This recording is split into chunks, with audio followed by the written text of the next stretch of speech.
Bonjour tout le monde, bienvenue à cet événement de la Maison du développement durable. Merci beaucoup d'être aujourd'hui avec nous en ce beau midi ensoleillé. Je m'appelle Raphaël Dufresne, je suis la responsable des programmes à la Maison du développement durable. La Maison du DD, c'est un carrefour d'échanges, de réflexion, d'innovation sur le développement durable, mais c'est aussi un bâtiment écologique et qui soutient le développement de ses membres, entre autres par la gestion de bureaux dans ce premier bâtiment certifié LEED Platine Nouvelle Construction au Québec. À travers tout ça, on anime aussi une programmation d'événements qui permet à différents acteurs et actrices de changement de se rencontrer afin de collaborer et amplifier les impacts de leurs actions. C'est dans ce cadre de cette programmation-là qu'on se rassemble aujourd'hui pour présenter l'événement La diversité et l'inclusion au sein du mouvement environnemental pour une transition socio-écologique juste. C'est vraiment un plaisir d'être avec vous. On a 4 panélistes fort intéressants qui nous attendent. On est en direct sur Zoom et également sur la page Facebook de la Maison du développement durable. Peu importe sur quelle des deux plateformes vous êtes, on vous invite à écrire questions, impressions dans le chat sur Zoom ou dans le fil de discussion sur Facebook, puisqu'on va avoir une période de questions avec le public plus tard lors de l'événement, vers 12h45.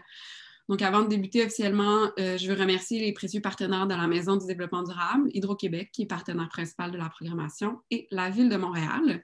Je cède donc la parole à Lorraine Christini, qui est directrice générale adjointe de l'Observatoire québécois des inégalités, qui va être notre animatrice aujourd'hui. Merci et bon événement. Bonjour tout le monde. Bienvenue à cette conférence. Donc, mon nom est Lorraine Christini, donc je suis directrice générale adjointe de l'Observatoire québécois des inégalités. Je m'intéresse tout particulièrement aux relations entre inégalités socio-économiques et transition écologique, mais également aux pratiques organisationnelles en matière d'équité, de diversité et d'inclusion.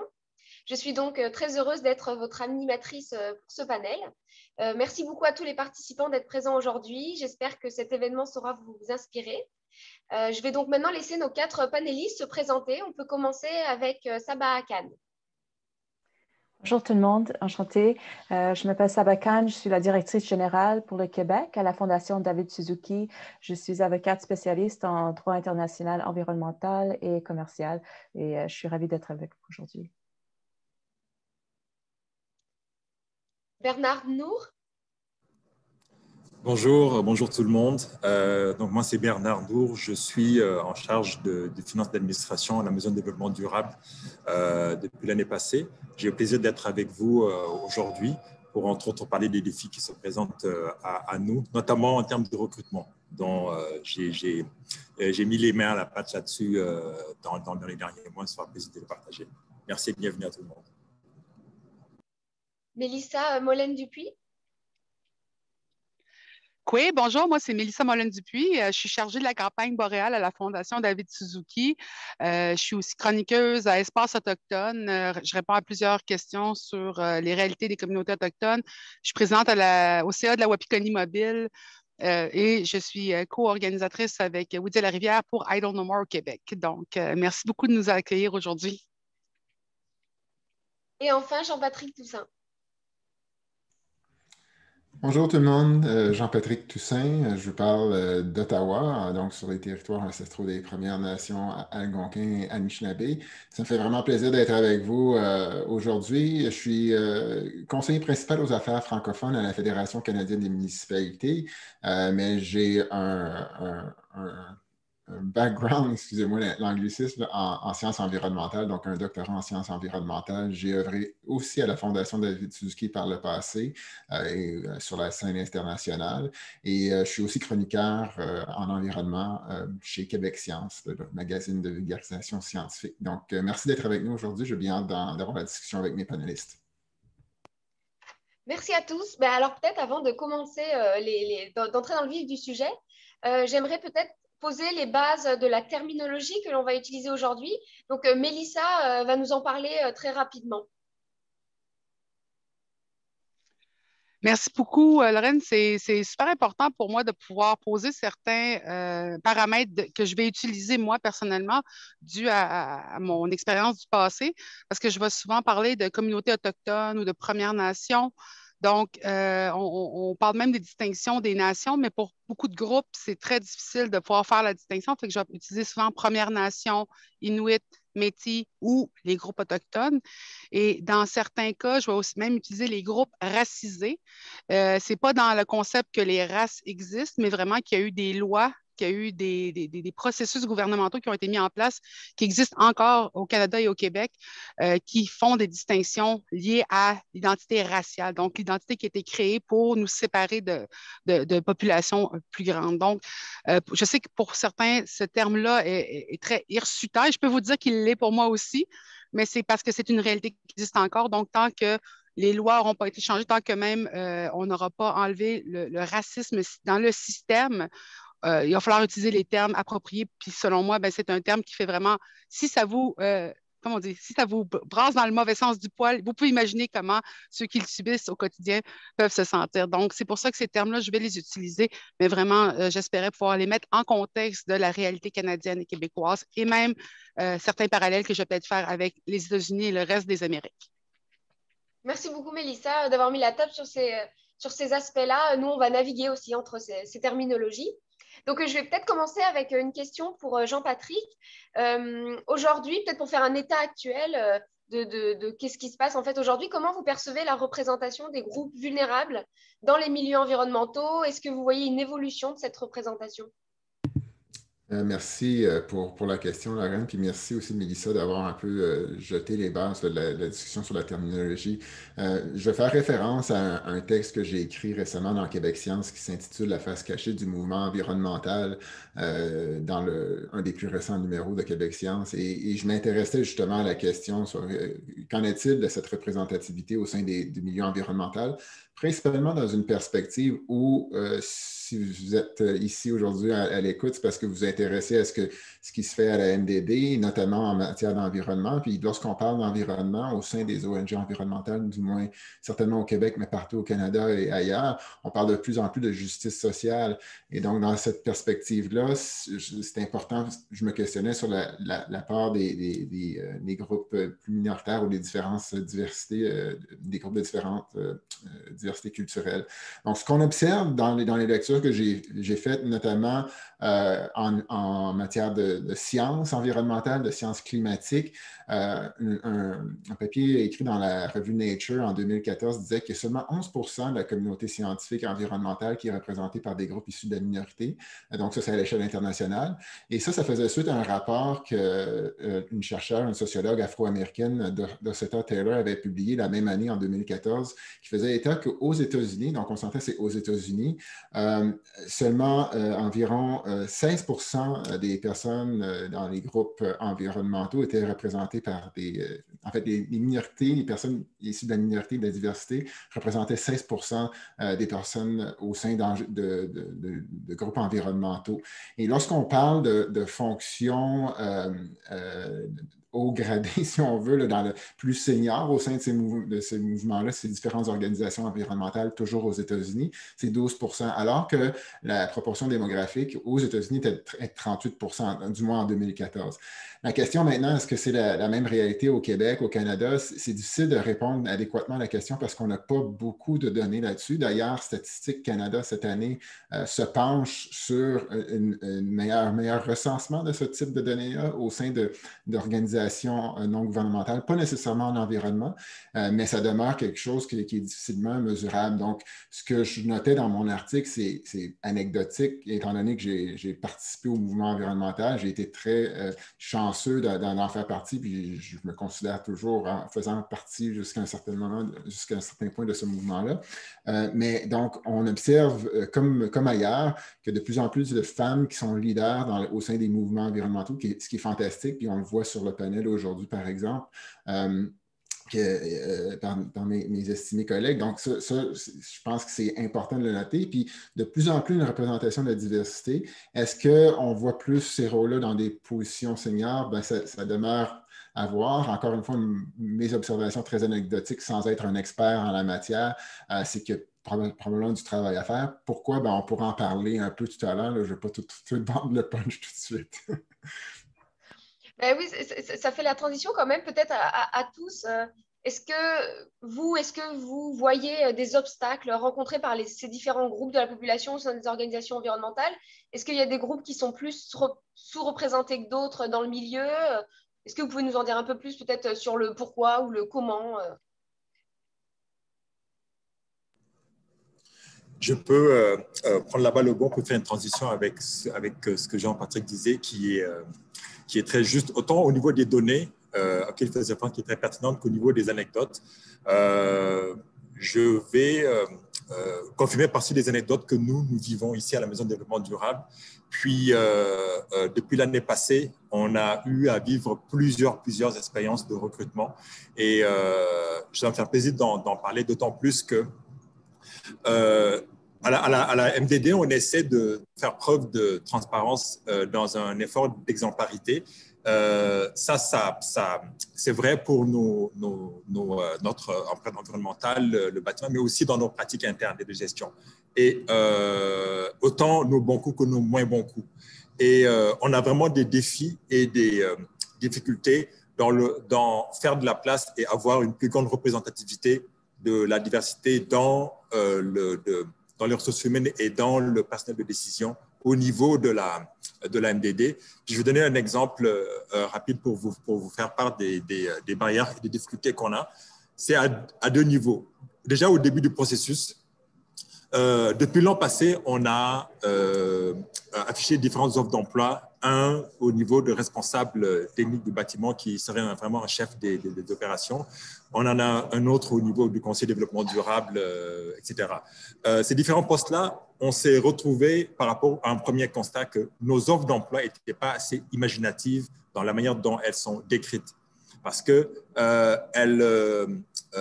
perpétuent des manières d'écriture assez simples et standardisées dans le milieu, mais sans faire assez de place à ce qui pouvait être comme acquis et comme compétences transversales de gens qui ont des vécus et des expériences diverses.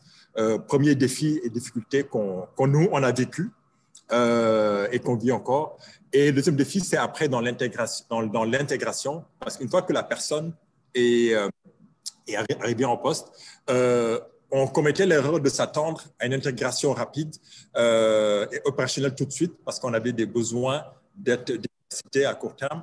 Mais ça ne tenait pas compte du fait que la richesse de l'expérience de cette personne-là doit aussi être valorisée en lui donnant le temps de pouvoir se déployer. Et ça se heurte des fois à nos enjeux court terme de personnalisation et de mise en place tout de suite. Et ces deux défis-là, donc au niveau du processus d'embauche et au niveau de l'intégration, on les vit encore. Et c'est quelque chose sur lequel on voudrait continuer à travailler. Et je terminerai par ce point-là. C'est important qu'on le réussisse parce que le processus d'embauche et l'intégration ont un impact positif si on le réussit sur la rétention, qui est un gros enjeu. Et cette rétention-là, si on ne la réussit pas, c'est quelque chose qui peut nous faire mal en tant qu'organisation, qui essaie de tracer la voie au milieu. Donc, sur les solutions, on en parlera tout à l'heure parce qu'on a quand même eu quelques succès et ça me fait plaisir de partager là-dessus. Mais ça, c'est quelques défis qu'on vit au jour le jour dans ce domaine-là. Super, merci Saba. Je pense que tu avais quelque chose à dire ou j'ai vu que tu avais allumé ton micro. Oui, merci, Lorraine. Je suis toute d'accord avec mes collègues et je voulais juste mentionner que ça fait pas longtemps que je travaille au sein du mouvement environnemental au Québec, mais pour moi, c'est vraiment un microcosme de la société plus large et que l'enjeu de la diversité existe dans le domaine juridique, dans la fonction publique, dans le domaine de la santé. C'est pour ça que ça fait pas très longtemps que c'est juste quelques jours que le Collège des médecins est sorti pour reconnaître formellement l'existence du racisme systémique. L'année dernière, le barreau de Montréal a formellement reconnu le racisme systémique. En ce qui concerne le mouvement environnemental, je pense que c'est important aussi de se mettre dans le contexte historique de la conservation. Dans l'approche dominante de la conservation du 20e siècle, c'était sous-tendu par l'idée que la nature parfaite devrait rester inhabitée. Et puis, ça a pris tellement longtemps pour comprendre que les droits des peuples autochtones et les objectifs de conservation étaient pas mutuellement exclusifs. Alors, je pense que que cet enjeu-là, il faut que les communautés culturelles, les populations marginalisées se trouvent, se voient, s'identifient avec les sujets sur lesquels les groupes environnementaux travaillent. Puis ça reste encore un domaine qui n'est pas bien appréhendé. La Fondation travaille depuis 2015 sur la question de la diversité. Et puis, selon une étude qui a été faite par le réseau sur ça s'appelle le réseau de Sustainability Diversity Network.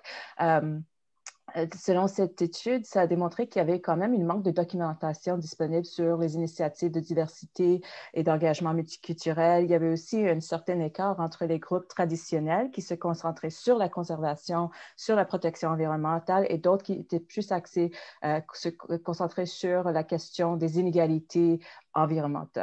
Alors, je vais juste ajuster ça. Merci beaucoup. Et si je peux me permettre de rebondir sur ce que Saba vient de dire, il y a aussi l'enjeu pour au Québec, je pense qu'on en parle beaucoup au Canada aussi, du fait que, par exemple, pour les communautés autochtones, puis je prends ça comme exemple, non seulement on doit être des protecteurs de l'environnement, mais on doit être en plus porteurs de la réconciliation pour beaucoup d'aspects. On doit éduquer les groupes avec lesquels on va travailler. Et souvent même, les personnes qui sont dans des enjeux environnementaux sont aussi demandées sur d'autres enjeux. Puis je prends présentement, par exemple, la COVID comme un exemple, où est-ce qu'il y a beaucoup de jeunes qui sont extrêmement impliqués par rapport à la défense du territoire, vont être aussi mobilisés pour protéger leur communauté dans des cas de crise sanitaire. Donc, les communautés autochtones, juste cet exemple-là, c'est de dire que les ressources sur le terrain sont des fois étirées et n'ont pas le luxe de se concentrer uniquement sur un aspect, ce qui des fois, quand on parle de la cause environnementale, peut faire qu'on n'a pas le temps d'écouter ce qui se passe dans les communautés parce que justement, on ne voit pas le lien entre environnement et santé et les gens qui tiennent ces défenses-là. Donc ça aussi, ça peut être des enjeux qui sont très difficiles à faire rayonner ou à faire entendre puisque on parle avec des personnes qui, des fois, viennent de milieux qui sont concentrés sur, par exemple, la conservation, concentrés sur les forêts, concentrés sur la biodiversité. Et là, nous, on parle d'enjeux qui nous touchent avec un plus grand comment je dirais, spectre. Donc, ça aussi, ça peut être quelque chose qu'il faut garder en tête dans les défis. Super, merci. Donc, on voit que les milieux organisationnels environnementaux peuvent participer à augmenter en tout cas ces inégalités-là. En tout cas, elles sont présentes et perçues par vous. Maintenant, c'est peut-être malgré les milieux, malgré eux et avec ce qu'ils ont comme outils, comme moyens. Donc, peut-être si on passait sur les conséquences en fait de cet état-là. Saba, j'avais une question pour vous. Est-ce que vous pouvez nous parler parce que vous avez travaillé là-dessus, qu'est-ce que le racisme environnemental? Quels seraient peut-être les impacts de ce phénomène sur l'efficacité du mouvement? D'accord. Alors, le racisme environnemental, ça fait référence aux pratiques, aux politiques environnementales qui ont des conséquences négatives sur certaines communautés à cause de leur race. Des cas notoires au Canada, on peut penser à la communauté Amjiwang qui habite près de Sarnia où est localisée l'industrie chimique. Il y a aussi les communautés afro-néo-écossais qui ont depuis longtemps été vraiment victimes de l'emplacement des installations de déchets dangereux et de substances hasardeuses. Alors, à cause de cette histoire, on a vu tout récemment le dépôt du projet de loi C-230 qui obligerait le gouvernement canadien à recueillir des infos sur les lieux où se trouvent les dangers environnementaux ainsi que sur leurs impacts négatifs sur la santé des communautés touchées et à examiner les liens entre la race, le statut économique et socio-économique et les risques environnementaux. Alors, je pense qu'on est en train de faire du progrès dans notre système juridique et puis il y a aussi des modifications récentes qui ont été proposées à la loi canadienne sur la protection environnementale. C'est le projet de loi C-28. Là aussi, on trouve une nouvelle emphase, un nouvel intérêt sur les populations vulnérables et la nécessité d'adopter une approche basée sur les droits humains pour aborder les questions de protection environnementale. Super, merci. Est-ce que En fait, là, quand on parle de l'impact, pourquoi, en fait, les groupes vulnérables devraient être plus impliqués? Qu'est-ce que la société, là, je pose la question à tout le monde, là, qu'est-ce que la société perd à ne pas inclure certains groupes de la population, notamment dans la prise de décision environnementale? Qu'est-ce que ça limite dans ce mouvement-là? Qu'est-ce que ça génère comme effet négatif, en fait? Je peux peut-être y aller rapidement. Je vais essayer d'y aller rapidement. En fait, il y a plusieurs bénéfices, mais aussi de souligner l'importance pourquoi les différents groupes culturels ou minorités doivent être impliqués en amont dans les conversations avec les groupes environnementaux et autres. Notamment parce que souvent, ce sont ces groupes qui sont les plus impactés par un ensemble d'effets négatifs ou délétères, par exemple, lorsqu'on pense au niveau du climat, mais aussi en matière d'environnement de manière générale. Donc, ça va donner des exemples lorsque une communauté, une population se trouve près d'endroits où il y a une certaine industrialisation qui peut avoir des effets toxiques sur la santé. Donc, au Canada, on peut penser à certaines communautés des Premières Nations autochtones qui sont près de lieux où on fait l'extraction des ressources intensives. Là, je pense particulièrement à la question des sables bitumineux, mais juste dans un contexte plus près de chez nous, lorsque je reviens à la question des inégalités, lorsqu'on pense à la façon dont nos villes ont été construites souvent, puis encore une fois, je me réfère à un autre article que je cite une autre étude que je cite dans un article dans Québec Science qui avait été publié, je crois, dans Science l'été dernier, qui était vraiment intéressant parce qu'on sait que l'accès à la nature ou à un espace vert ou riche en biodiversité va être corrélé, il va y avoir une corrélation avec le niveau de richesse d'un certain quartier. Mais ce que l'étude démontrait, c'est que, en tout cas, principalement aux États-Unis, la création des villes ou des milieux urbains a été façonnée de telle sorte que de manière très intimement liée à la ségrégation de différentes communautés raciales, particulièrement les Afro-Américains. Encore une fois, c'est dans le contexte états-unien, mais ça a eu un impact évolutif sur les différentes espèces animales et végétales. Et incidemment, la gamme de services écosystémiques ou écologiques qui sont produits par cette diversité, cette richesse-là.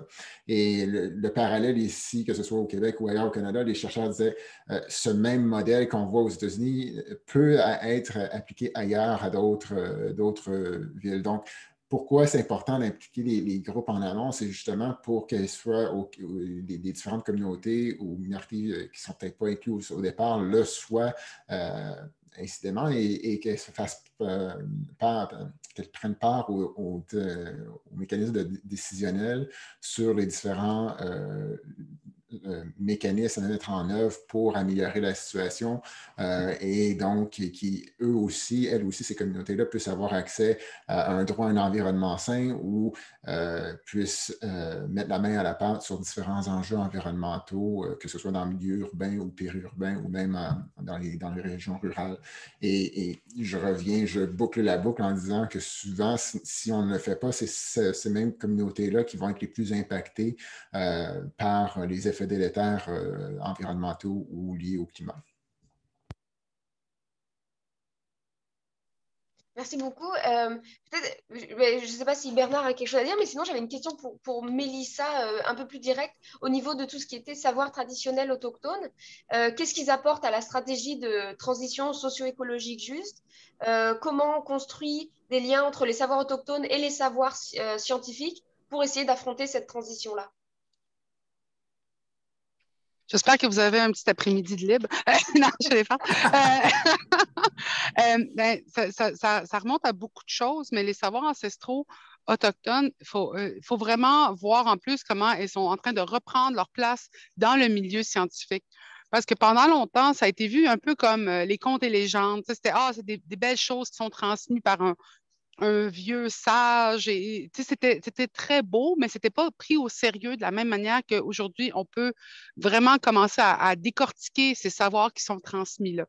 Donc, les savoirs ancestraux, ce sont des observations sur le territoire des effets du changement du territoire, des effets de l'interaction de l'humain, par exemple, avec la biodiversité. Et pendant longtemps, on mettait de côté justement ces observations-là parce qu'elles n'avaient pas été faites dans le contexte scientifique ou dans une espèce de cadre scientifique eurocentré. Mais de plus en plus, justement, la communauté scientifique se rend compte qu'en ayant omis de regarder dans ces savoirs-là, omis d'avoir écouté les savoirs ancestraux autochtones, on a omis un pan de science qui, aujourd'hui, commence à ressortir et à faire du sens, justement, par rapport au changement climatique, par rapport à l'interaction de l'humain au territoire. Et souvent, le monde me demande, ben, c'est quoi d'abord, qu'est-ce que ça peut changer, le savoir ancestral autochtone dans les cas de changement climatique?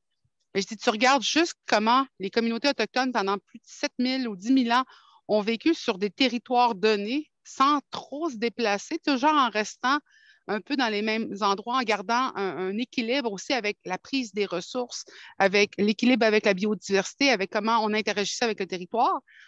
Et souvent, mais dans l'esprit des gens, c'est nous les nomades. Mais tu regardes la prise après ça des ressources dans un concept de l'Europe. Et là, tu vois que la prise des ressources a tellement été déséquilibrée, justement dans un contexte de colonisation. On a vu la vraie nomadicité se faire, c'est-à-dire partir carrément de son propre territoire pour aller chercher des ressources dans d'autres territoires, tellement on ne pouvait pas se sustenter de ses propres manières de faire. Donc, ce qu'on veut avec les savoirs ancestraux, c'est montrer qu'il y a un équilibre, une science qui existe pour pouvoir vivre et survivre sur un territoire fini et donné, et que ces savoirs-là, c'est selon les gens qui y vivent, peuvent se partager. Et donc, même à cause de notre transfert des savoirs ancestraux qui se faisait avec l'oralité, il y avait une espèce dans le fond, de discrimination qui existait par rapport à la qualité ou à la validité de ces données-là. Mais je vais vous donner des exemples où la science a dû faire face à justement ses propres discriminations. Il y avait une recherche qui était sortie dernièrement qui parlait on a observé que les lièvres mangeaient des fois d'autres lièvres dans des contextes de famine et grandes découvertes. Puis beaucoup de chasseurs disent, ben oui, ça on le savait. On a vu aussi des contextes où les savoirs transmis oralement ont permis de retrouver, par exemple, des bateaux qui avaient été perdus lors d'expéditions européennes. Mais dans un contexte contemporain, par exemple, je vous donne un dernier exemple, dans les aires protégées. Le concept d'aire protégée, comme le disait Saba, a souvent été un concept où on excluait l'humain de l'air protégé. Pour protéger l'air donné, la nature, il fallait que l'humain n'y participe pas. Et les chercheurs autochtones ont montré que non, l'interaction de l'humain, comme les Premières Nations le faisaient, ou comme les peuples inuits le faisaient, ou les Métis le faisaient, montrait qu'il fallait qu'il y ait une présence humaine pour que la nature elle-même puisse en bénéficier, que notre participation est nécessaire à la nature. Mais on a souvent eu ce concept-là, l'idée qu'il fallait enlever l'humain. Et pourquoi on enlevait l'humain? Parce qu'on enlevait parfois les peuples qu'on ne désirait pas voir sur ces lieux remplis de ressources qui étaient capables d'être extraites. Et aujourd'hui, je pense en dernier au rapport qui est sorti de l'IPBES en 2019, juste avant justement la crise sanitaire dans laquelle on est présentement, qui parlait des aires protégées et que les aires protégées, si on comparait, les aires protégées gérées par des communautés autochtones sont parmi les plus en santé à travers le monde.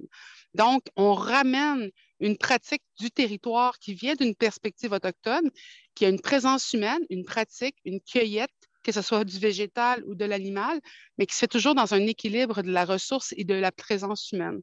Alors que dans le concept qui existe maintenant, c'est comment est-ce qu'on peut consommer encore ou sinon s'absenter pour pouvoir la protéger. Et ça ne marche pas. Il faut vraiment qu'on repense ça et c'est à travers les données qui existent encore dans les communautés autochtones qu'on peut le voir. Et ça, vous pouvez imaginer que c'est une très grande guérison qui doit exister entre les institutions du savoir et les communautés autochtones qui ont, elles, été marginalisées, et même les communautés racisées qui ont été exclues, les femmes qui ont été exclues longtemps des institutions scientifiques. Donc, c'est un rééquilibre de la supposée neutralité des institutions scientifiques vers une véritable existence qui représente la population. C'est super intéressant et puis c'est super important, on le voit là. Enfin, je trouve vraiment que l'enjeu, il est capital vraiment autour du fait que le manque de diversité, le racisme environnemental, les inégalités au départ, elles affectent notre réponse à la gestion des écosystèmes. Elles affectent vraiment et elles vont affecter notre réponse à affronter la transition écologique. Donc je trouve que c'est hyper pertinent. On peut passer peut-être un peu plus aux recommandations. Donc là, Juste on peut avant, peut-être Lorraine, avoir... si je... Vas-y Bernard, vas-y. Oui, 5 secondes, parce que c'était vraiment intéressant ce que Mélissa a partagé. Un avantage important pour les groupes par rapport à ce qu'on discute aujourd'hui, c'est que ces groupes-là étant plus empathiques parce qu'elles sont plus diversifiées dans leur composition, dans les gens qui travaillent, par leur vécu, leurs expériences, ça les rend plus crédibles parce qu'elles ont moins d'angles morts et ça les rend donc plus pertinents vis-à-vis de leurs bailleurs de fonds, de leurs partenaires avec qui ils travaillent, de leur public. Et ça, c'est des raisons déjà très terre à terre par rapport au vécu des organisations. Puis on va passer aux solutions, recommandations tout de suite après. Merci Bernard de ramener ce point, peut-être, oui, comme tu dis, pratico-pratique dans l'organisation. Ben, en fait, c'est aussi, ça rend les organisations plus efficaces, effectivement, avec leurs parties prenantes. Donc, ouais. Mais justement, ça fait un bon lien, merci Bernard, pour peut-être le fait que les organisations, on dit souvent qu'elles n'ont pas beaucoup de moyens. Désolée, je ne sais pas trop qui regarder parce que j'ai comme 2 écrans là, mais je vous regarde. Donc, on dit souvent que les OBNL, elles sont évidemment pas parfaites, là, mais elles ont beaucoup moins de moyens, elles ont beaucoup moins de temps. Mais moi, je sais, là, on en a parlé lors de la préparation, qu'il existe des bonnes pratiques. Est-ce qu'on pourrait essayer ici de démystifier pour les gens qui nous regardent, si possible, là, les enjeux que certaines organisations pourraient avoir pour ne pas s'attaquer à ces enjeux de front? Donc, il existe des bonnes pratiques. Est-ce que peut-être vous pouvez m'en parler dans ce que vous avez vécu avant, ce que vous vivez aujourd'hui dans vos organisations respectives actuelles? Peut-être Mélissa ou Saba à la Fondation David Suzuki, je sais que vous faites plein de choses super intéressantes. Donc, je sais que Mélissa a plus d'expérience avec la Fondation que moi, mais pour commencer, je vais juste dire qu'est-ce que j'ai vu dans ces derniers mois. Je dirais qu'on est vraiment dans une phase active pour de comprendre comment on va aborder les questions de la diversité dans notre portfolio de travail. On a commencé à faire de l'entraînement avec notre équipe en canadienne. On a un sous-comité sur la diversité, sur la réconciliation. Et puis, chaque fois qu'on aborde un nouveau projet, il y a plusieurs critères qu'on commence à regarder dans ce sens-là. Il y a aussi des changements au niveau du conseil d'administration. Il y a une sensibilisation au fait qu'on a besoin d'un conseil plus diversifié. Je ne sais pas, Mélissa, si tu veux ajouter... Moi, ça va faire, d'ailleurs, cette semaine, je vais atteindre mes 3 ans à la Fondation et je peux vous dire que le plaisir est tel que j'ai l'impression que ça ne fait même pas 6 mois. Mais ce qui m'a vraiment... ah oui, c'était quand même un choc par rapport à moi-même, par rapport à mes propres appréhensions, puis ma propre aussi, je dirais, estime de mes savoirs, de mes données. Parce que quand j'ai vu l'offre d'emploi qui était sortie sur justement le responsable de la campagne boréale, c'est sûr que je regardais ça et je suis oh mon Dieu, j'aimerais tellement faire ça, ça serait passionnant. Mais ils ne prendront jamais moi qui n'ai pas tous les diplômes. Mais quand j'ai lu justement la description d'emploi, ça disait diplôme, diplôme, diplôme et ou pratique reconnue dans les savoirs ancestraux. Puis là, j'étais comme c'est moi ça, je peux le faire ça. Là, j'étais vraiment ah oui, je peux. C'est comme si la porte s'était ouverte. Mais même encore, j'y croyais pas trop. Puis, j'en ai parlé qui n'étaient pas encore mes collègues, mais aux personnes là. Je disais, applique, applique. Et quand j'ai appliqué, j'ai eu la job, c'est évident. Mais je me suis rendu compte que quand on parle de pratiques de discrimination positive, je ne me suis pas fait donner une job facilement. Ce que ça l'a fait, c'est qu'on a reconnu en équivalence ce que j'apportais. Donc, je n'étais pas la pauvre petite autochtone à qui on donne une job. Je n'étais pas le token à qui on donne une job. C'est qu'on voyait vraiment ce que j'ai fait et ce que je faisais comme quelque chose d'aussi valide que quelqu'un qui est allé à l'université. Et c'est là que je me suis rendu compte que je venais d'avoir la première offre d'emploi décolonisée. Et ça m'a fait aller vers la Fondation. Et là, après ça, à l'intérieur, j'ai vécu des expériences qui m'ont permis de voir aussi comment moi, j'avais des appréhensions par rapport à comment on percevait mes savoirs, ma pratique, ce que je faisais. Par exemple, en parlant avec David, qui a, lui, une pratique quand même assez, depuis très longtemps avec les communautés autochtones et qui est très sensible à ça, je lui parlais des savoirs ancestraux, puis je disais, tu sais, les savoirs ancestraux, c'est comme des sciences. Puis là, il me disait, non, c'est pas comme des sciences. Il dit, c'est plus grand que des sciences, ça connecte à plus grand. Une science, c'est souvent, on regarde à travers un microscope, il dit, les savoirs ancestraux autochtones sont connectés au quotidien et sont des observations sur le territoire. C'est quoi la science? C'est des observations et on ramène ces observations-là. Et je me suis rendu compte que pendant très longtemps, justement, la colonisation ou la discrimination dans les institutions a fait qu'on a sous-estimé même notre propre valeur. Donc, quand on m'a offert cet emploi-là, quand j'ai travaillé avec la Fondation et que j'ai vu les pratiques qu'ils avaient à l'intérieur même de l'institution, j'étais comme, c'est le fun parce que je n'ai pas l'impression de m'être fait donner une job ou de m'être fait dire, viens représenter une coche de la représentation autochtone. Je me suis vraiment fait comment j'ai été pris en valeur pour ce que j'étais et ce que j'avais à offrir. Donc, c'est une manière aussi d'aller chercher des emplois, d'aller chercher des gens qui est très différente que celle-là de on a notre diversité, check, on a nos autochtones, check, on a des femmes, check. Parce que sinon, ça fait vraiment une situation où est-ce qu'on rentre dans un organisme et on en ressort quasiment aussi vite parce que c'est toxique à l'intérieur. Il n'y a rien de profondément changé. Et moi, j'ai trouvé que ça, c'était des approches, mais ils ont travaillé fort pour transformer l'organisme et le milieu environnemental a dû travailler fort parce que justement, on a remarqué que c'était pas juste d'avoir des Autochtones dans la lutte, c'était aussi comment on faisait de ces relations-là. Et c'est là que j'ai vu des transformations se faire dans ces milieux-là au cours des dernières années. Il y a des meilleures pratiques, mais ça demande des changements de fond, pas juste des changements esthétiques. Si je peux me permettre, j'aimerais ça enchérir. Merci beaucoup, Mélissa et Saba, pour ces interventions-là. Je peux juste n'être d'accord. J'aimerais revenir aussi à ce que Bernard disait tout à l'heure. Donc, la plus-value de faire tout ça, c'est d'essayer de couvrir certains angles morts qu'on n'aurait pas sinon. Je vais donner un exemple concret dans la ligne de travail laquelle je suis, qui travaille étroitement avec les municipalités. Souvent, on va avoir des offres de financement, que ce soit à travers notre organisation ou même à d'autres paliers de gouvernement, pour, par exemple, améliorer cette transition énergétique-là. Mais la question qu'on doit aussi se poser, c'est à qui bénéficie, qui profite ou bénéficie de ces offres de financement-là. Et souvent, si on n'a pas cette diversité en tête, cette inclusion, on va oublier des poches de population qui, justement, comme je le disais tout à l'heure, sont peut-être plus à risque de souffrir des impacts délétères ou négatifs de meilleures pratiques ou de financement qui pourraient améliorer la qualité de vie dans leur propre communauté.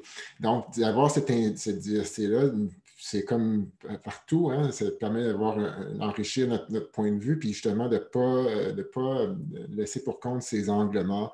Mais je vais aussi revenir avec un point sur lequel Mélissa a amené, la question du leadership organisationnel qui est vraiment essentiel. Je donne l'exemple de la Fédération canadienne des municipalités. Notre chef de la direction a été très clair par rapport à la directive à prendre, qu'on veut être une organisation inclusive, qui est diversitaire et qui contribue à la lutte au racisme et aux discriminations. Et ça se reflète dans notre structure de gouvernance qui est en train de se... pas qui est en train de s'ajuster, mais qui prend ces considérations en charge. Et pas plus tard que cet après-midi, on va avoir un nouveau poste qui va être pour une nouvelle offre d'emploi qui est vraiment intéressant, qui est une première pour nous aussi, c'est-à-dire un poste de direction senior au sein de l'organisation pour vraiment incorporer cette lentille-là d'inclusion, de diversité au sein même de notre organisation. Et donc, je ramène à la question de leadership parce que ça fait partie aussi du titre de cette position-là qui va être affichée pour qu'on n'oublie pas ces angles morts-là. Et donc, ça fait partie de cette structure de gouvernance qui doit être mise en place. Et éventuellement, ça va répondre à la question ou à la problématique que Mélissa soulevait aussi, la question de la rétention des employés pour qu'ils se sentent qu'ils font partie de la solution, des solutions qu'on essaie de mettre de l'avant, parce que essentiellement, on essaie d'améliorer la qualité de vie des gens partout à travers ce que l'on fait dans nos travails respectifs. Donc, c'est ça le but ultime, si on veut. Et pour ce faire, il faut, comme on est dans une société pluraliste, il faut essayer de s'assurer que personne n'est laissé pour compte. Donc, c'est aussi simple que ça, mais ça prend justement des efforts et du leadership. Donc, je vais peut-être laisser la parole à Bernard là-dessus. Oui, tout à fait. Merci Jean-Patrick, très pertinent ces éléments-là. Moi, je voudrais très humblement partager notre vécu, nos échecs et nos imperfections à la MDD. Depuis l'année passée, ça fait des mois, ça fait presque un an, on cherchait un chef des opérations. Le bâtiment qui était un poste qui exigeait des compétences techniques très précises, mais aussi une connaissance du réseau de développement durable, du mouvement socio-environnemental ou au moins un intérêt. Et on voulait vraiment, dans la mesure du possible, pouvoir avoir quelqu'un de la diversité parce que c'était un poste de décision, c'est un poste important et après plusieurs mois, je suis content de dire qu'on a pu trouver quelqu'un avec avec ce profil-là et là où on s'est posé la question, c'est même si cette personne n'a pas forcément une connaissance des réseaux du milieu environnemental tel qu'il est là aujourd'hui, nous allons travailler avec elle dans son intégration pour le bâtir avec elle. Et c'est de cette manière que ça va marcher pour qu'on ne se retrouve pas dans une situation qu'on ne souhaite pas, qui est que dans la rétention, ça ne marche pas. Parce qu'en tant qu'organisme environnemental, nous n'avons pas les moyens de ne pas être efficaces dans la rétention. Ça nous coûterait trop cher. Avec les maigres moyens que nous avons, ça nous coûte plus cher d'être en guillemets paresseux et imparfait là-dessus que de mettre les efforts qui valent la peine. Ça, c'est le premier point. Et je vais voler une expression à Mélissa que j'aime beaucoup sur le fait de décoloniser les offres d'emploi dans la manière dont elles sont écrites. De faire cet effort-là, ça vaut tellement la peine, encore plus quand on est des organisations qui n'ont pas forcément les reins financiers les plus solides dans le marché et qui sont dans une bataille des talents, dans un marché de l'emploi plus compétitif que jamais, où le fait de pouvoir acquérir ces talents-là, d'où qu'ils viennent, passe aussi par un peu plus d'imagination et d'effort. L'autre point que je voudrais aussi amener, je vais en particulier parler d'action du leadership. Ça, c'est tellement fondamental. Leadership dans les postes de décision, à la direction et dans les conseils d'administration, dans la gouvernance.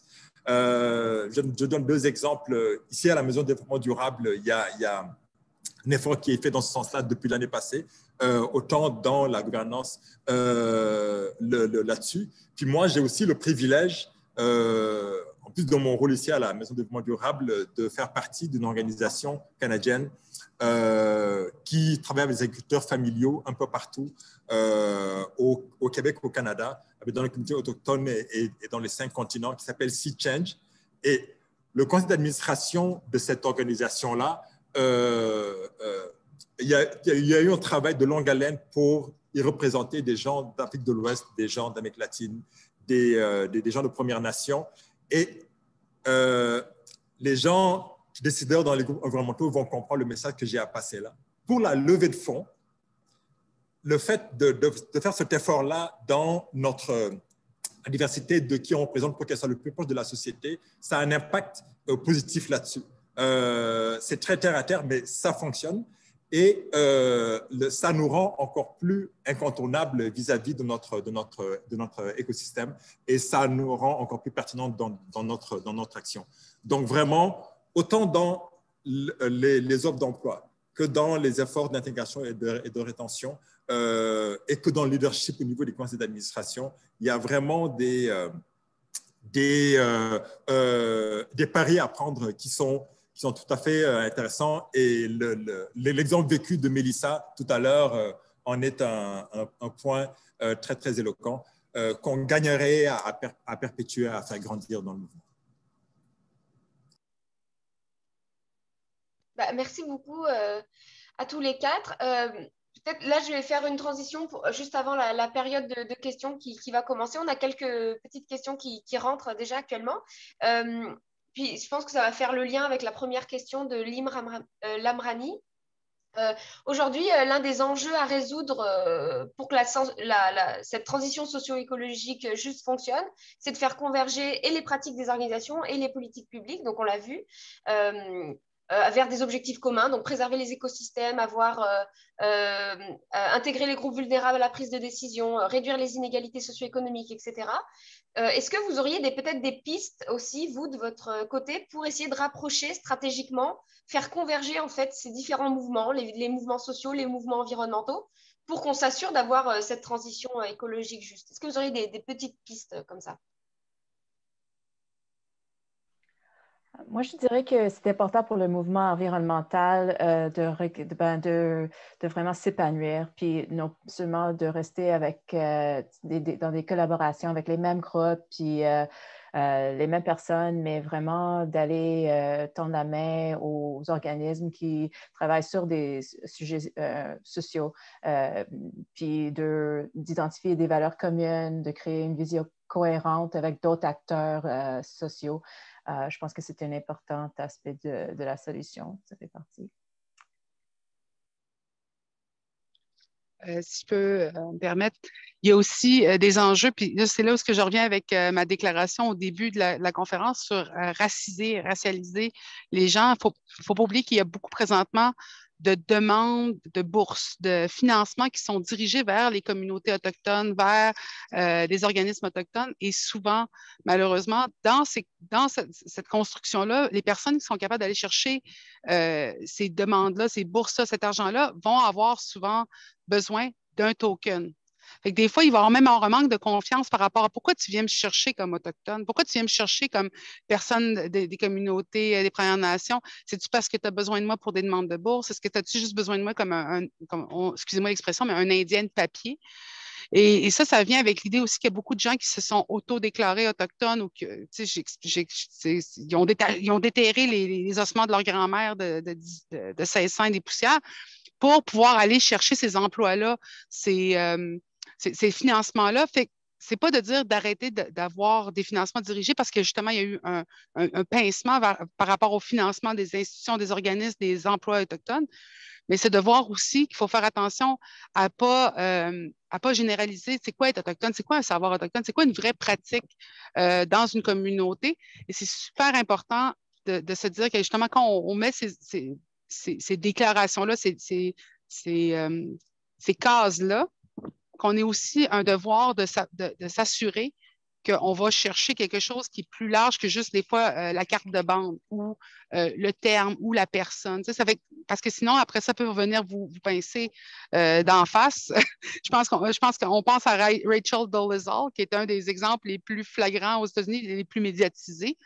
Mais c'est de montrer à quel point certaines personnes vont aller justement dans l'idée de la racialisation du poste pour aller chercher un poste ou un emploi.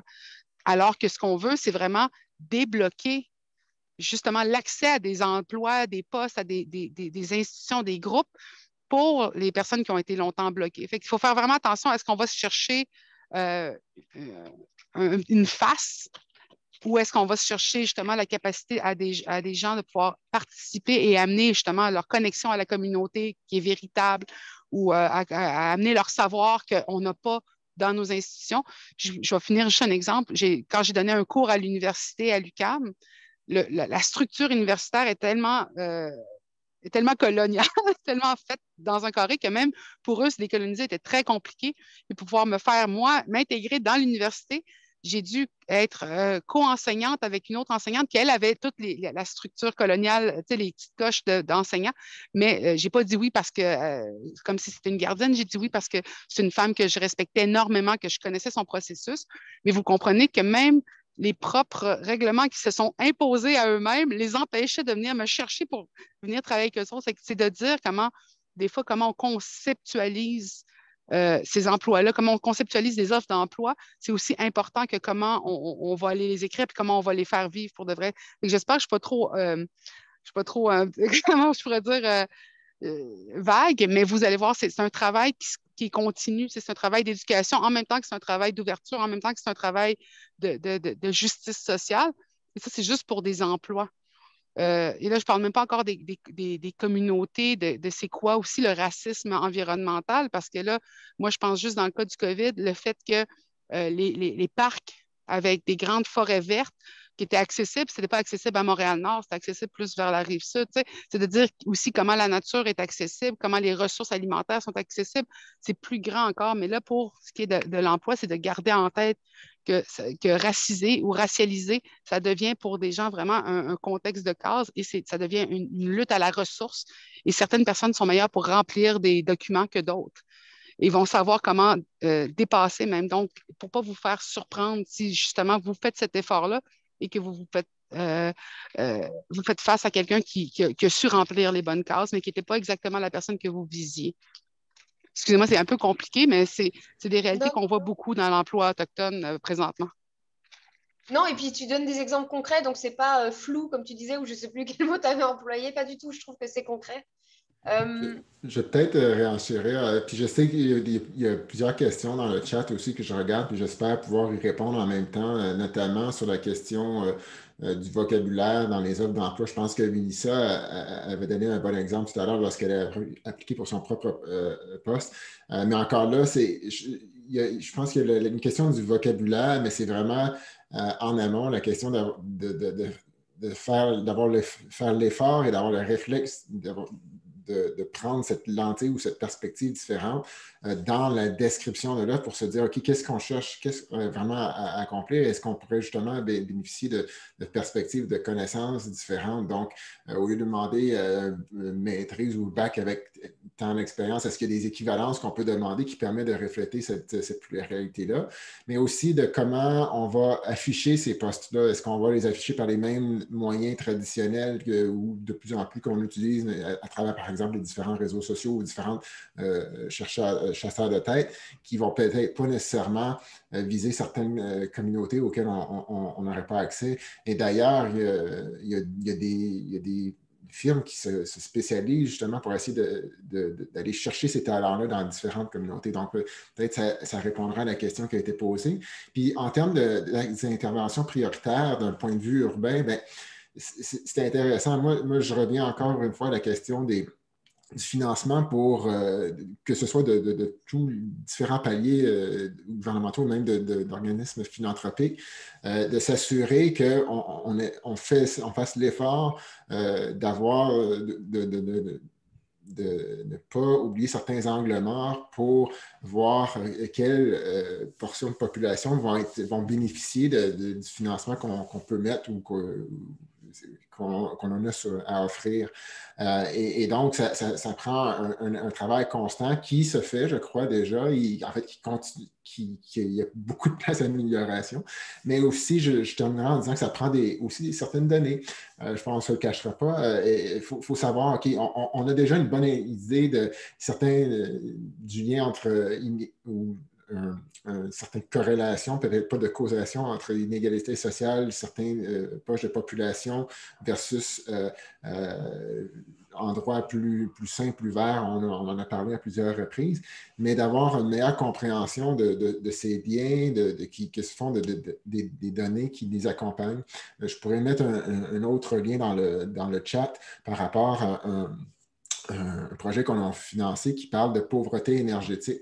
Et donc, la pauvreté énergétique, c'est quand on parle de lorsque certaines poches d'un certain quartier de citoyens vont payer une très grosse portion de leurs revenus au niveau de juste se chauffer dans leur logement. Et le travail qui a été accompli par le projet pour l'ensemble du Canada est vraiment révélateur parce qu'on voit les endroits par quartier vraiment très micro là, où se trouvent ces sites de pauvreté énergétique-là. Donc, si on peut continuer à rajouter des couches de données pour savoir comment est-ce que comment ça correspond à certaines parties de la population, par exemple, qui sont plus vulnérables ou qui sont, employons le terme là, ici, racisés pour les besoins de la cause. Et donc, d'avoir ces données-là nous permet de voir le portrait d'ensemble et peut-être mieux cibler nos interventions. Mais encore une fois, je reviens à ce que je disais un peu plus tôt. Dans le cas pan-canadien, je sais que le Statistique Canada se penche sur sur la question parce qu'on a un manque de données ou sinon elles ne sont pas toujours facilement accessibles. Merci Jean-Patrick. Je peux essayer d'aller sur, je vais essayer de rediriger sur les questions du public, là, si ça vous allait. Il y avait, donc la première question, c'était Rim Lamrani qui posait la question de est-ce que le mouvement écologique devrait s'inscrire davantage dans la pensée décoloniale pour tendre vers plus de justice? Donc j'ai l'impression que la réponse est un peu oui, on a déjà parlé, mais elle dit, et si c'est le cas, devrait-il avoir des formations sur les colonisations, les décolonisations et leurs impacts?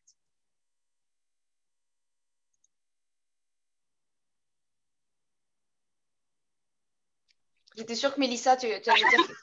Je me suis dit, je vais attendre des fois que quelqu'un voudrait répondre avant moi. Je m'excuse, mais là, je suis comme, moi, je suis pour tout décoloniser. Puis le monde dit, ouais, décoloniser quoi? Tout décoloniser. Et là, le monde dit, mais tu peux pas, qu'est-ce qu'il y a? Il y a de la colonisation partout? Je suis, oui, c'est fou, mais c'est ça, le concept, c'est qu'il y a une colonisation qui s'est installée et qui a pris préséance sur tout ce qui existait déjà ici. Ou dans d'autres provinces, d'autres pays même. Pour ce qui est de décoloniser le milieu environnemental, ce qui est fantastique, moi, ce que je trouve, c'est que justement, c'est un des premiers milieux allochtones que j'ai vu vraiment devoir faire face à un processus de décolonisation. Puis je vais vous expliquer aussi simplement que quand on protège le territoire, on ne le protège peut-être pas tout le temps de la même manière ou pour la même raison. Pour certains, c'est de protéger les baleines, manger vegan, faire moins par exemple, de pollution avec les autos. Il y a beaucoup d'enjeux. Et pour les communautés autochtones, ben, ça fait partie un peu de la culture, par exemple, un peu, beaucoup partie de la culture, mais en même temps, par rapport aux impacts que justement le racisme environnemental a amené dans les communautés. Puis là, on va penser beaucoup aux sables bitumineux qui se font sur des territoires autochtones. Je pense à Attawapiskat, quand on parlait de la pauvreté. Mais personne ne parle du fait qu'à quelques kilomètres seulement d'Attawapiskat, il y a la mine de diamants de Beers, qui est une des plus grandes mines à ciel ouvert, puis une des plus riches. Et de parler de ce contraste de pauvreté-richesse-là, des injustices qui existent. Mais même au sein du mouvement environnemental, il y a des processus qui doivent se faire. Fait que là, on parle beaucoup de véhicules verts, de véhicules électriques. Mais là, on ne parle pas tout le temps du processus géopolitique qui arrive avec les batteries au lithium, du fait qu'on déplace des communautés autochtones pour pouvoir aller chercher ces minéraux-là qui sont nécessaires justement à la transition énergétique. Donc, il y a à travers ça, il y a à travers même des fois des processus environnementaux, des processus coloniaux. Et ça, en décolonisant, ben, ça permet de montrer qu'il y a des enjeux qui vont toucher des humains. Comme on ne veut pas que les changements climatiques avec la pollution des autos touchent les humains, ben, on ne veut pas nous autres que justement la transition verte vienne toucher d'autres pochettes d'humains qui ont souvent été oubliées. Ou même juste, par exemple, la discrimination alimentaire. Quand l'intérêt pour les grains, par exemple, comme le quinoa, le chia, tous ces grains qui étaient des grains anciens que les communautés autochtones faisaient pousser avec très peu d'eau dans des territoires arides, eh bien, l'intérêt lorsqu'on parle de régime alimentaire, ben, c'était d'aller chercher ces grains-là, mais ça a augmenté le prix pour les communautés autochtones, par exemple. Ça l'a rendu inaccessible. Fait que vous voyez comment il y a un processus à l'intérieur même du mouvement qui se fait parce que cette solidarité avec les communautés autochtones-là doit exister si on veut lutter justement contre ces mêmes principes qui détruisent le territoire. Fait que c'est beaucoup de travail. C'est aussi un examen interne qui est très difficile à avoir parce qu'on doit se rendre compte que malgré qu'on va faire du bien, des fois, on nuit à d'autres pans de la population. Merci beaucoup. Je vais essayer de prendre deux autres questions. Certaines ont déjà été répondues, par exemple celle d'Emmanuel Hébert, mais n'hésitez pas enfin, là, je parle aux conférenciers, n'hésitez pas à répondre aussi dans le Facebook Live si vous voulez, après la conférence, aux personnes qui ont posé les questions. Eva a posé la question de conseils au niveau du vocabulaire. Donc, Jean-Patrick, tu as déjà un peu répondu.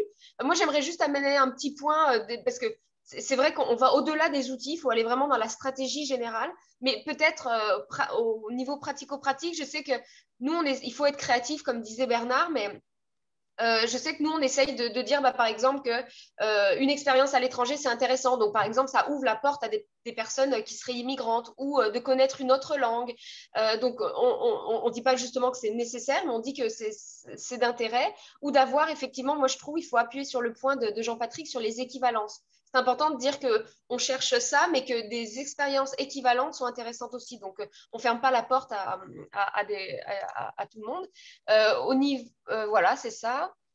Je vais prendre une question de Tanina Améziane de la SDC District Central. Concernant la diversité et l'inclusion au niveau de l'emploi, est-ce qu'il y a un travail à faire pour valoriser ces emplois auprès des communautés racisées? Concernant l'adéquation formation-emploi, est-ce qu'il y a un travail de sensibilisation et d'attractivité de compétences à faire auprès de ces communautés? Je vais répondre rapidement. Je dirais oui sur tous les points. C'est d'ailleurs les constats auxquels est arrivée la chercheure Dorcetta Taylor dont je parlais d'entrée de jeu et auquel je fais référence dans mon article de Québec Science. Donc, les personnes qui sont à l'écoute pourront aller trouver le lien vers le rapport, qui est un gros rapport, mais elle en parle à la fin. Donc, oui, il y a un travail à faire. Et encore une fois, je répète, la situation que la chercheure, professeure Taylor répond, laquelle elle répond, ça se passe aux États-Unis. Mais il y a une certaine équivalence, évidemment, que ce soit au Québec ou au Canada, donc il ne faudra pas se leurrer là-dessus. Donc, oui, il y a du travail à faire. Mais encore une fois, je pense que ça prend un certain leadership. On en a parlé beaucoup au courant de la discussion qu'on a eue. Et donc, un travail de sensibilisation et donc de trouver des moyens peut-être pas hors norme, mais qui sortent du terrain de jeu habituel pour essayer de valoriser puis aller sensibiliser les différents groupes de population ou minorités ou issus de la diversité pour appliquer sur certains emplois ou pour considérer. Puis je terminerai peut-être en disant que c'est important de le faire parce que l'intérêt, il est quand même là. Hein. C'est pas parce qu'on a un faible taux d'application, par exemple, de membres issus de la diversité, c'est pas parce qu'ils ne s'intéressent pas à ces enjeux-là, entre autres au niveau environnemental. Et ça a été montré dans ce que je lisais et ce auquel je fais référence dans mon article de Québec Science. Mais ça avait été aussi démontré au Canada par un travail qui avait été fait par l'équipe du Jour de la Terre Canada. Je pense que ça fait déjà 10 ans de ça, par contre, mais ce qui ressortait, c'est qu'il y a vraiment un intérêt. Ce n'est pas un manque d'intérêt envers les questions environnementales qui explique pourquoi certains groupes ne vont pas appliquer sur cette position. Donc, ça nous force à réfléchir à comment est-ce qu'on fait le tout. Je m'arrête là-dessus. Merci. Merci beaucoup à tous. Oui, vas-y, parce que je voulais juste ajouter que aussi, il y a un certain aspect de l'investissement public au niveau municipal, provincial et fédéral. Il faut que ces gouvernements investissent dans ces populations-là parce que pendant trop longtemps, ils ne l'ont pas fait. Et on voit aussi avec le rapport qui a été soumis par la Commission sur le racisme systémique à Montréal qu'en fait, il y a moins d'investissement public dans les espaces verts, dans les quartiers démunis. Et que c'est là un point de commencement, je pense, pour nous. Merci beaucoup. Est-ce que vous auriez un autre point, vraiment juste pour conclure, parce que là, ça va être, on a déjà dépassé de 3 minutes, un petit point, ou pas? Sinon... Je pense que je veux juste dire au monde de ne pas avoir peur, de ne pas avoir peur. Je sais que des fois, la tâche a l'air insurmontable, c'est bien trop compliqué de vouloir inclure la diversité. Puis, je veux dire, j'en ai des discussions avec mon mari qui, lui, travaille dans le milieu culturel. Puis, j'ai dit, t'imagines-toi si tu peux prendre une pause pour ça, ceux qui ne peuvent pas prendre une pause, d'exister comme ils sont. J'ai dit, prends une pause si tu as besoin. Prends le temps de reculer, de regarder, d'apprendre, puis retourne-y, mais laisse jamais tomber. Ça a l'air effrayant, mais vous ne savez pas comment ça peut aider la communauté. Puis c'est justement dans l'idée de la véritable réconciliation. Je crois moins au gouvernement et la réconciliation, mais je crois à la population et la réconciliation. Et c'est dans ce travail-là du commun que vous aidez à porter justement la lourdeur que vivent les communautés qui sont à risque et qui sont touchées par ces enjeux-là. Fait que juste de ne pas vous faire partir en peur avec tout ce qu'on vous a amené à midi. Non, tout à fait, Mélissa. Puis en complément à ça, moi, je vais terminer par vraiment un call to action, excusez-moi l'anglicisme, mais il n'y a plus d'excuses pour faire preuve soit de paresse ou de mollesse ou d'hésitation. Il faut aller de l'avant avec cet enjeu-là. Ça vaut la peine, quel que soit où est-ce qu'on est rendu, dans notre stade de développement, dans notre stade de réflexion, dans notre contexte spécifique, il n'y a aucune excuse pour ne pas poser des gestes et aller de l'avant. On commence dans la façon dont on déjuge nos offres d'emploi, on commence dans la façon dont on valorise les équivalences et les expériences des individus, etc., etc. Ça a tellement d'avantages, ça nous rend encore plus incontournables vis-à-vis de notre écosystème et de nos parties prenantes. Ça nous rend de plus en plus irrésistibles vis-à-vis du public, vis-à-vis des gens à qui on s'adresse, et ça nous rend de plus en plus inattaquables vis-à-vis de cette population avec qui on veut travailler. Et pour toutes ces bonnes raisons-là, il n'y a pas d'excuse. Passons à l'action, agissons, et chaque pas compte. Voilà. Merci beaucoup à tout le monde. Ben, merci beaucoup. Je pense que personne n'a pas envie d'être irrésistible, donc je pense qu'on va tous faire quelque chose pour l'aide. Donc, merci beaucoup à nos 4 panélistes d'aujourd'hui pour leur éclairage sur ces problématiques. Je pense que peut-être qu'il manque de sensibilisation ou de données, mais les ressources sont là. Il y a des gens qui sont autour de vous, puis là, il y a les panélistes qui sont là. Donc, je pense qu'il y a des réponses, il y a des outils. Donc, merci beaucoup à tous d'avoir été là. J'espère que ça a été intéressant et vivant pour vous aussi. Merci beaucoup à Raphaël Dufresne pour toute l'organisation, la logistique et les conseils inestimables. Merci à tous d'avoir écouté ce panel et bonne journée. Merci. Merci, au revoir. Merci beaucoup, au revoir.